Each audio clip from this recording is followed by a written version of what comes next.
All right, right next to the USS Maine Memorial, of course, is the war dead that they brought back.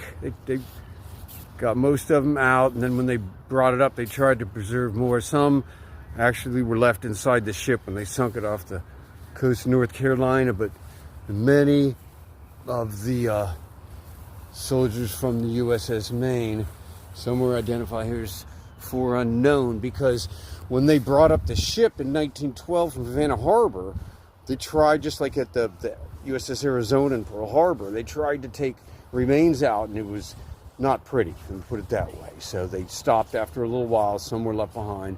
Some, you know, they didn't know, and they've been, you know, they share the same spot.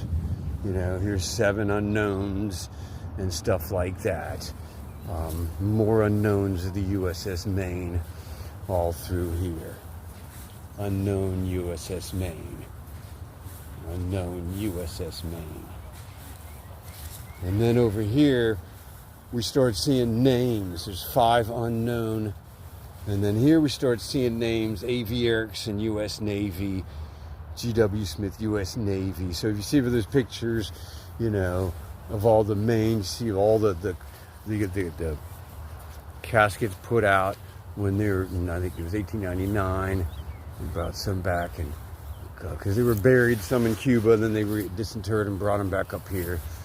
And so all of these from the USS Maine, mostly unknown. I'm seeing very few names. Here's one: F.J. McNeese. Still seeing USS Maine.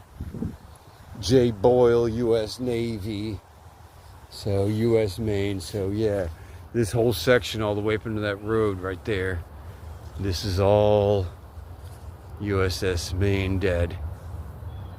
Right beside the USS Maine Memorial.